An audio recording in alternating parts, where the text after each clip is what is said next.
Врсничкото насилство бара итна реакција без навремена превенција. Последиците се потешки. Во тема на ден во Дневникот гостинка Ивана Хадживанова, психолог, психотерапевт. Добро вечер. Добро вечер.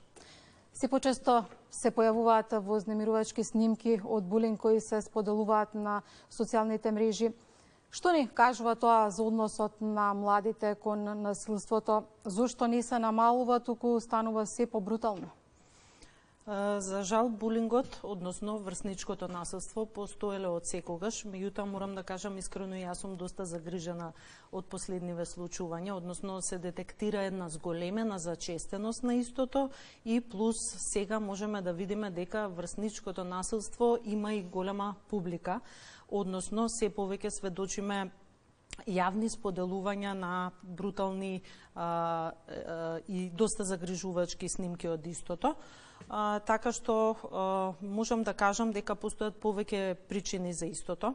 Пред се за настанување на булингот станува збор за една мултифакторијална појава, која што нема еден причинител, односно постојат индивидуални фактори во самата личност на детето, нели, семејни фактори, училишни фактори, средински фактори, општествени фактори и секако фактори и дигиталната средина. Меѓутоа морам да нагласам дека кога станува збор за ваков тип на насилство, кое што онлайн се споделува, има еден аспект кој што прави отежнувачка околност за лицето кое што е жртва на насилство, односно за детето. Какви последици остава кога нели понижувањето не завршува само на местото на настана, туку се споделува и на социјалните мрежи? Да, тоа прави едно чувство на беспомошност, губење на контрола на детето кое што е изложено, загриженост, детето не знае кој го гледа сето тоа, прави една пролонгирана психолошка болка, нели не е само чинот на физичко напаѓање и понижувањето од групата, туку детето не се чувствува безбедно ниту дома, ниту покрај своите родители, затоа што во онлайн просторот се може да оди вирално за неколку минути, истото може да го видат и јадници луѓе, и децата се загрижени затоа што не знаат кој го гледа тоа, кој го коментира. Секоја содржина остава некаква дигитална трага и последиците може да бидат значителни, особено заради чувството на небезбедност и безпомошност. Детето може да развие анксиозност, депресивност, дел од децата може да имаат и трауматска реакција, кои што се соочиле со едно пролонгирано повторувачко насилство во кое што не добиле подршка. Многу често во праксата гледаме деца кои што прекинуваат да одат на училиште. Морам да кажам дека сме имали и доста случаи кои што го менуваат училиштето поради вакви случаи на насилство, односно имаат едно одбегнувачко однесување, значи ја губат довербата во другарите, во околината, паѓа само довербата, едноставно влијае на целиот идентитет. Исто така, нешто што многу значено влијае на зголеменоста на врсничкото насилство и тоа што морам да кажам дека забележуваме кај младите зголемена, односно поголема нетолеранција на фрустрација, значи немаат толеранција, имаат потешкоти со емоционалната регулација, потешкоти со емпатијата и тоа може да даде и текако значаен допринос. И самите тие се доста изложени на насилнички содржини и кога насилството и говорот на омраза е едно секојдневие, настанува еден процес на десензитизација, односно децата, тој процес може да се случи и кај возрастните, односно кај секоја личност, едноставно се намалува чувствителноста на туѓото страдање. И во конкретниот случај со децата, насилничката содржина станува забава, станува едно средство за добивање на статус. Адолесценцијата е сама по себе период во кој што децата имаат потреба да се прифатени, да имаат мокна позиција во групата, имаат страв да бидат отфрлени и сето тоа заедно со врсничкиот притисок, со таа потреба за докажување и секако нели со немањето на перцепција колку последици може да остави таквиот тип на однесување, може да допринесе за зголемување на истото, кое што за жал може да даде апсолутно и текако големи последици по менталното здравје. Во последните случаи на врсничко насилство видовме дека и малолетниците што го снимаат булингот и охрабруваат се исто така дел од проблемот. Како треба да се работи со нив? Во психологијата постои еден феномен кој што се вика bystander ефект, односно тоа е у суштина улогата на сведоците. И во светските антибулинг програми, во најдобрите програми кои што имале најголема ефикасност, задолжително во програмите е вклучена работа со сведоците, затоа што сведоците, односно групата која што е публиката и која што може да го охрабри и да навива за насилството и да го индиректно па и директно потикне насилството со снимање, со смеење, со аплаудирање и слично, и како може да има голем ефект, доколку значи фокусот во тие програми е на тоа да се работи со сведоците и општо со децата да не поддржуваат насилство, и тоа може да даде голем ефект во намалување на насилството. Така да би кажала дека групата на сведоци, кога станува збор за врсничко насилство, се работи секако со жртвата која што била на насилство, се работи со детето кое што го извршило насилството и апсолутно се работи и со сведоците. И многу е битно да се каже, кога станува збор за сведоците, колку е поголема групата, настанува дифузија на одговорноста и секој мисли чекај другиот ќе изреагира во одбрана или јас или слично, така што тоа е еден познат човечки феномен што може да се случи и кај возрастните. Тоа се феномени кои што ги објаснува социјалната психологија, и едноставно поради таа дифузија на одговорноста никој може да има ситуација во која никој не се одлучува да каже стоп, ова не е во ред, а токму таа реченица би можело да ја смени нели целата групна динамика. Кога станува збор за сведоците, исто е битно и да не во едукацијата за децата, кога би биле потенцијално сведоци, би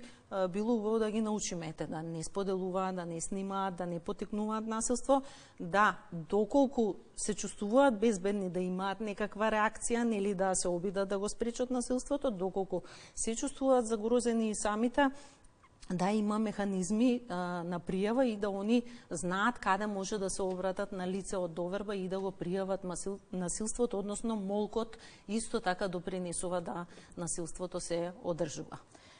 Очигледно дека социјалните мрежи, говорат на образа и насилните содржини влијаат врз однесувањето на децата и младите. Каде најмногу потфрламе кога станува збор за превенцијата? Мислам дека потфрламе со тоа што реагираме најмногу и правиме акција кога ќе видиме некаков конкретен случај и слично, кога ќе излезе видео. Меѓутоа, работата на превенцијата е нешто што треба да е постојано и да започне од најрана возраст, дури од градинката, нели со адекватни игри, психоедукации на децата адаптирани за возраста. Ќе почнеме и од семејството, како нели семејството е основна клетка и родителите се првиот модел кој што детето го имитира во однесувањето, така да апсолутно однесувањето на родителите, начинот на комуникацијата, разрешување на конфликти е првиот пример што детето може да го пренесе во околината, и секако дека родителот е тој кој што е првиот кој што треба да даде љубов, грижа, контрола и воспитание на детето со посветена присутност. Тука се и училиштата кои што може да имаат нели мерки, стручни служби во кои што децата може безбедно да се обратат, да не се чувствуваат загрозени, да не се плашат од стручните служби, него да побараат помош, механизми на контрола. И морам да споменам дека еден од ризик факторите за одржување на врсничко насилство е несанкционирање и небарање на одговорност, односно ако нема реперкусии, некако вака гледајќи ги снимките доживувам како децата ај што немаат нели свесност какви последици тоа може да остави врз личноста која што е жртва, туку и како да немаат страф од истото, па тоа гледаме дека некако секојдневно почна да ни се случува. Колку е важно децата жртви на булинг, но и оние што вршат врсничко насилство навреме да побараат стручна психолошка помош? Многу е важно да се побара и апсолутно е од огромна корист и во индивидуални сесии со споменавме, нели, се работи и со жртвата, и со децата кои што имаат насилничко однесување, и со сведоците, и со апсолутно нивните семејства. Кога станува збор за работа со жртвите, апсолутно се работи пред се на процесирање на тоа трауматско искуство, на враќање на самодовербата, на стишување на анксиозноста, чувството на небезбедност кое што детето го создало, враќање на довербата и во системот, и во училиштето, и општо во другарите, на градење на еден сигурен, добар, здрав идентитет. Од друга страна, кога станува збор за работа со децата кои што вршат насилство, многу е важно да работиме, нели, покрај превенцијата за развој на емоционалната интелигенција, развој на емпатија, комуникацијски вештини, почит на тугите граници и другите личности, критичко размислување, како да кажам, тука и прифаќање на сопствената одговорност, тоа е, нели, исто дел што и сведоците, односно во една ваква ситуација може повеќе лица да имаат одговорност, нели, во зависност од која улога е, така што има повеќе аспекти кои што и како може да се развиваат покрај, нели, основните училишни средини и се работат, а кога станува збор за лицата кои што вршат насилство, многу е исто битно и да имаме во предвид зошто тоа дете да откриеме врши насилство, што се случува во неговата околина, затоа што морам да напоменам дека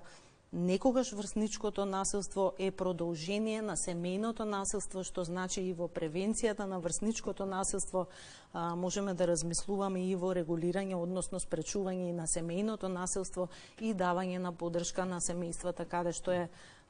тоа застапено. Ви благодарам за гостувањето во Дневникот на јавниот сервис. На времената превенција може да спречи пораст на врсничкото насилство. Почитувани, продолжуваме со другите информации во Дневникот.